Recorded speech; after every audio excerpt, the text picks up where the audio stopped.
And in that alignment, there's less spiritual headwind.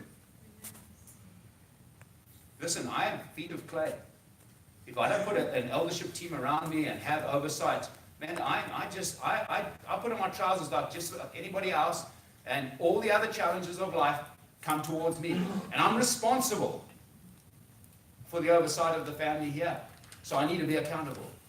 Can't be a lone ranger. What is all that about? What do I know about stewardship of my time, my talent, and my treasure? Where's that? How does that line up with what God's encouraging and lovingly directing us? What are we doing? What do I know about being commissioned to love and lead the lost? The pre-saved, I call them, to a loving Father. I don't call them lost, I call them pre-saved. They're just waiting to get saved. Amen. Hey?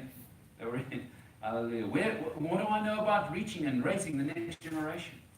If you're around me at any time, you understand that I'm looking at the next generation.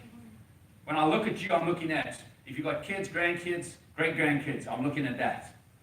And I'll tell you what, the enemy is like a serpent taking the eggs out the nest and eating the eggs. And the eggs represent the next generation. And man, we've got to fight for that, for our next generation. We've got to knock that serpent's head off. Amen. I'll tell you, we've got to. What do you know about eternal life? Physical death, spiritual death. Do you understand we all have an appointment with death? We all have an appointment. I would really go and revise what that's all about, because we have an appointment on that one. Hallelujah. So why am I pressing you on what do you know? Or what do I know? I mean, the Holy Spirit is pressing me. Because I tell you what, you're going to be challenged, church. Where's your healing? Having just faced one of my friends passing away. My nephew's cousin this week in Singapore passed away right next to his wife in the middle of the night. Got loved ones battling with cancer. I've got to look at these and think, what do I know? What do I know? This thing I do know. My God is a good God. Yes. I don't have all the answers, but He's a good God, and He has commissioned us that believers will lay hands on the sick and they will recover, and that He wants us healed. He loves us and wants us whole. He doesn't want us broken and bashed. He said, I sent my Son so that we could have life and life more abundantly. And that's what I stand for. That's what I've debated it. I've looked at it. I have no questions and doubt, because the enemy will say, did God really say? I'll tell you what, he's going to come at us.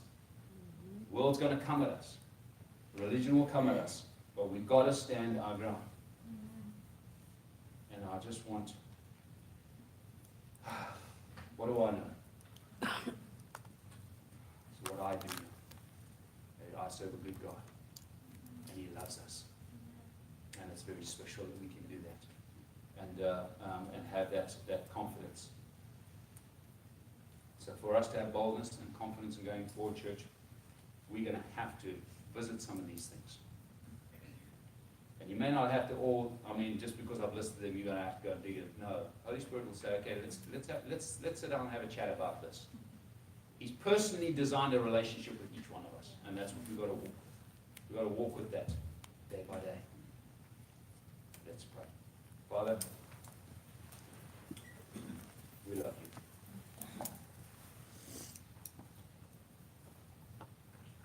Father, you've set us questions Sunday after Sunday after Sunday, so that we would locate ourselves.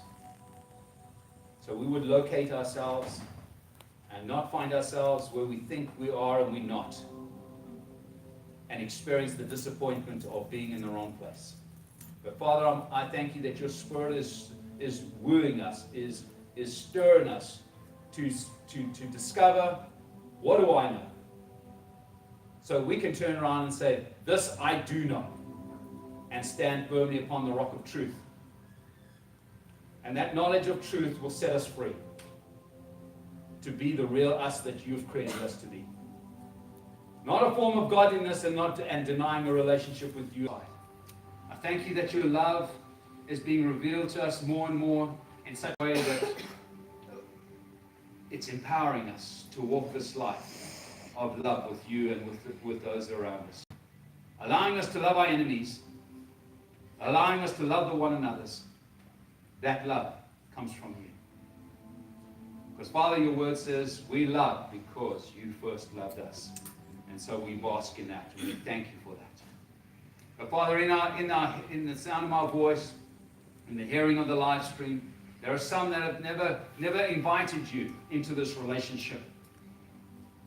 And if that's you, and the sound of my voice, and you want to invite Christ to come and have that personal relationship with you, invite him into your life with prayer. Romans 10, 9 and 10 says that if you would invite him, and you believe in your heart and confess with your mouth that Jesus is Lord, that God raised him from the dead, that he will come in and take residence in you and have a relationship with you. And if you believe that, well, I want to pray with you. I'm going to invite you to pray with us. And as a church, we're going to pray out loud just to encourage you to pray. But pray and invite him in to your life and have this relationship. Would you pray with me? Say, Jesus, I believe that you're the Son of God. And that you love me. You love me so much. You went and paid for my sin. Today I receive you as my leader, as my friend, as my Lord. I thank you for forgiving my sins. In Jesus' name.